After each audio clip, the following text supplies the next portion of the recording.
Hey everyone, and welcome back to another video. Welcome to r/TalesFromYourServer, where restaurant workers get to share some of their best stories. And this first post by user/JustNotCool is probably one of the best I've seen on the sub, so let's get straight into it. Apparently, there's a meetup group that gets together on Christmas morning with the sole purpose of hooking up service industry people. I've served, managed, and cooked for 18 years, and I've never had anything like this happen to me, nor am I likely to ever have this happen to me again. I gotta share it. I hope y'all can appreciate it. I work in a diner. For all the aforementioned 18 years, I've worked in the same place. It's a good place with great mum and pop owners. I take the day off on the 24th of December each year and spend it with my 4 kids and family. On the 25th, I get up and go in at 6 AM and work. I do this so other people who don't have the luxury of taking the 24th off can have the morning with their kids. They also have small kids, and mine are not little anymore. 2 of my kids have worked in the service industry beside me since they were 13. On Christmas morning, my 18-year-old son, we'll call him Dan, came in with me. He doesn't work in my restaurant any longer, but he wanted to hang with me for the day. We love working together. I am really glad my son came to work with me. No other servers showed up. I was managing and serving this shift and would have been all alone had Dan not drove in with me. We also only had one cook. No dish, no bus, no host, no nothing. At 9 AM, a group of 15 walk in. All big, hungry guys who start arranging their tables themselves, moving things, and getting settled. I explain that things might be moving slow today as lots of our staff was out for the holiday. These guys were totally understanding, and I felt good about them. At that moment, a guy comes in off the street saying he was sent to me for orientation. I laughed in his face for a second, then I asked if he was willing to work.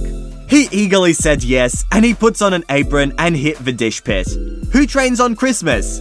A dude who really needs a job, I guess. Our first Christmas miracle had just occurred. I tell Dan that I'll take the 15 top. He has a handful of other tables, and we're tag teaming everything. We'd agreed earlier to split everything down the middle that we made when we realized we were going to be alone. I'm just better with large tables, and I also knew I'd be helping cook for these guests, so all the better to hear straight from them what they wanted. I take their order, nothing too complicated, and head back to the kitchen and help cook by managing the grill side. They get their food pretty fast. The cook and I have worked together that whole 18 years, so we're like a well-oiled machine. They all paid separately or in pairs. I drop the checks and have had a pretty good time with the guys, joking and laughing. They've been a fun table, and I'm glad they came. I always wonder about people who have no one on Christmas morning and feel a little sad for them. These guys seemed like old friends though, and I'm glad they have each other. Little did I know that these guys only meet once a year, and for this event, and that they were watching me very closely. The first 2 guys pay. One guy gives me a $100 tip. The next guy gives me $50. I want to thank them, but want to do it on the down low because I don't want to make them feel uncomfortable. I go over to each of them and give them a whisper, and then give them both a little hug and whisper, thank you. No one seemed to notice because this was a loud, busy table. They were all watching though. 3 more guys give me their credit card slips. 200, 100, another 50. I stand there stuttering and dumbfounded. They realize the jig is up and all of them start shoving money at me. I lose it and start crying. They're laughing their butts off like they just pulled the best prank of their lives. My son runs over at the side of his crying mother and I show him 2 of the slips. One says 100 and another 200. He knew I had just gotten 100, so he's thinking this is the same one. He glances at the 200 and he thought it said $2. So he's confused. Then it hits him. It's like a scene from a bad 80s movie. There's crying and laughing and hugging, and then they explain to me who they are and what they're doing. Dan and I are just freaking out. They left us $750 in total. Once these Christmas fairies left, Dan and I did some quick math. We had $400 in cash. We decided to split it with Cook and the new guy that saved our butts on Christmas morning. We went back to the kitchen and made it rain 20s. Not really, we handed it over like sensible people. And both of them were so happy. It felt great to share with him a few $100 and made the rest of that Christmas brunch rush a tad easier for all of us. I love working in the service industry. It is true we see the worst of humanity in our field, but we also see the best sometimes. Today, I saw something crazy and beautiful. These guys planned this, do it yearly, and take crazy joy from doing it. I'm glad they exist, not just because I became richer financially yesterday, but because I became richer in feeling the love of humanity. Thank you, Christmas fairies. May you all have a beautiful new year. And what a great thing to do. This is probably the closest thing I've ever heard to a Christmas miracle. And here's our next post by user/Asmoten. Some background, I work at a barbecue restaurant bar. I was a server for just over 3 years and have now been the assistant manager for 10 months on top of that, although I still cover server shifts fairly often. The whole time I've worked here, we've had an elderly couple that comes in 3 or 4 times a week and causes minor problems. They were actually banned for a while by the previous assistant manager, but the husband managed to talk my GM into letting them come back. The man, who we'll call Stan, is actually okay. We have no issues with him. But her, oh my god. She's loud, she's rude. She berates poor Stan constantly for anything and everything. And the smell. I don't think she has regularly bathed in decades. It's akin to raw sewage or week-old mayonnaise left in the sun. We have to wait 10-15 minutes after she leaves to clear her table so that the smell can dissipate.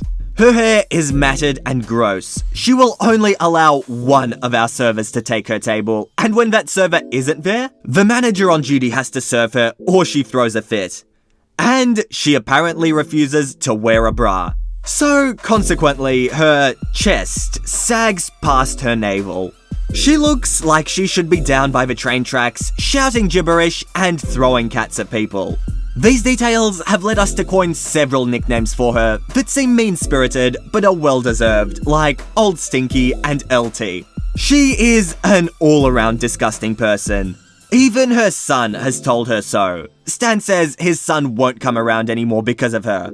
I want to feel sorry for her, but I see how she behaves and how she treats Stan. They've been married for over 50 years. The poor guy. And really, some people bring their problems upon themselves. So over the past few months, I've warned her several times to keep the noise down, or I will ask her to leave. Don't yell insults at your husband. Don't loudly complain about your passionate hugging or lack thereof. No one in the restaurant wants to hear it. Stan, for his part, gets up from the table and walks away when she starts making a scene, which has a couple of times resulted in her getting up and stumping around the restaurant chasing him and spouting nastiness. This was actually the first warning. And once, when I warned her, she said something to the effect of, "Sorry, I didn't realize you had other customers here," to which I replied, "Regardless if there are other customers or not, our restaurant is not an arena for your marital disputes. Keep it down." I like to think I'm a nice person, so I really didn't want to escalate it from there. She always manages to come in just shy of doing something I could justify outright banning her for. Then, Christmas Eve, it happened. We were closing early at 3 when Stan and LT rose from their table. LT went to the bathroom and was in there for 30 or 40 minutes while Stan waited awkwardly at the bar, then shuffled out without saying anything. Our last table for the day, still sitting, complained about the loudness and unpleasantness of both her voice and odor, but it didn't stop there. Oh no. After closing, our server went to the restroom, then came running back out, looking shocked and horrified. Turned out that LT had dropped a big liquidy juice in there, and mostly missed the toilet. Unholy. It seriously looked like she hovered her cheeks over the toilet, then shifted slightly to the side, and went off like something out of South Park. It was all over the toilet, wall, and corner. Additionally, the toilet was now clogged. Sometimes they say not to judge a person by who they are on the outside, but who they are on the inside. Well, I can now confirm that this woman somehow smells even worse on the inside. I legitimately almost quit right there. I have some money saved and don't really need this job, so I could have. But dang it, I like my co-workers, and after our horrified server fled the building, it was even my general manager, who was one of the kindest women I've ever met. She's nice to the point that sometimes causes issues. Actually, that's a detail for other stories. Our host, who is our GM's 16-year-old son, or yours truly. So that's right, I got to spend 30 to 40 minutes of my Christmas Eve scrubbing poop off the walls and floor with bleach water and unclogging the toilet. To clarify, my boss didn't make me or even ask me to do it. I did it out of my own goodwill towards her. It's one of the first times I've had to clean poop, and I suspect it won't be the last. Although this one was particularly vile. I might have mild to severe PTSD from this event, but I digress. Fast forward to New Year's Eve. Stan and LT hadn't been back since, and my hopes were up. Any normal person would be too mortified to ever show their face here again. And maybe she was, because Stan came in by himself. He dined in and I took his table because I planned to have the talk with him. Sorry sir, but your wife pooped all over the floor talk. And he ordered a to-go take-home for her. So when I brought out the to-go order, I actually sat down across from him and told him his wife would no longer be welcome. I hedged it first and just said it was a result of complaints from customers and employees. However, I told him that he is still welcome and can order to go for her. He was actually very understanding. This isn't the first time this has happened, but as I stood up, he warned me that this wouldn't go over well with her, and that I might get an angry phone call from her. So I sat right back down and told him, well, if you must know, my breaking point is actually that she defecated all over the floor of a bathroom on Christmas Eve, then left without saying anything. I had to stay late and clean it up. Obviously, this upsets me, but it's also a health issue and we just cannot have it here.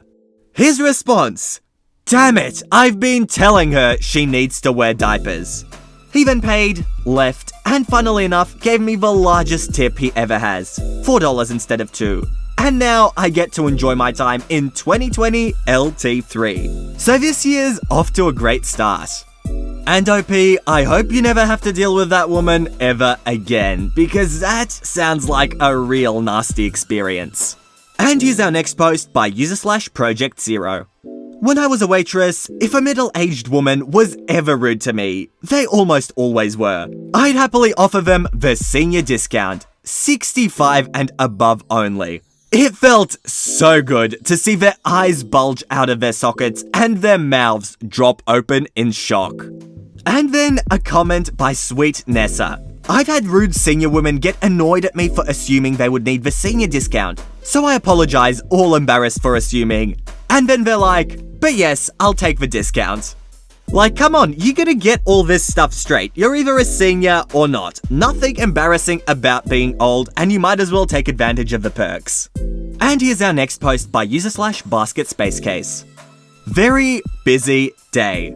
I was the only server on, and there was only one person working the back of house. Lunches are usually slow, hence why I was working the front of house entirely by myself. But today was a fluke, and I got my butt handed to me out of nowhere. I try to give every guest that I serve the same level of respect and kindness, no matter what attitude they have towards me, and no matter how many silly requests they ask of me. But today, I was just too damn busy to put up with it.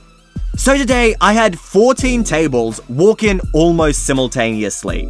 Seriously, there was maybe a 15-minute window between the restaurant being completely empty and filling up with 14 tables, 2 of which were 8 tops. One of the 8 tops was a group of older people. They were needy and they all seemed to have questions for me that could have been answered if they had actually read the damn menu, but whatever. I'm used to that happening with people. They give me their table order and I put it in, and I'm still seating the door and walking past their table to seat other guests. One lady at their table keeps stopping me by grabbing my arm just to say, "How long?" or "Where's random shop down the road?" or even, "What's your favorite thing to do around town?" Now, the first couple of times she stopped me, keep in mind that I'm in the middle of seating other people, who are now stopped with me because this lady tugged on my arm and made me stop. I answered each question a bit hastily, but I still answered her and went about my business. The 4th time she did this, I just snapped. She tugged my arm, as usual, and began to ask me something. And in the heat of the moment, I cut her off and said, "I'm assisting other guests at this time, and you're preventing me from doing so efficiently. Please be patient, and I will come and answer any questions you have in a few minutes, as I'm currently very busy helping other people. Thanks." And just walked away. You guys, her jaw dropped. As I walked away, I heard her tell her friends how I was being disrespectful to talk to an elder like that. Like, lady, the whole world doesn't revolve around you just because you're old. The entitlement of some people, you all, I swear. And people like this just annoy me so much. Like, these servers, they have a job to do. They can't be there talking to you every single moment. But guys, that is it from me for today. I hope you enjoyed this little video, and if you did, make sure to subscribe to the channel for Reddit videos every second day. But with that said, that is it from me. I hope you all enjoyed, and all I want to do is see you all here next time. See you later, guys.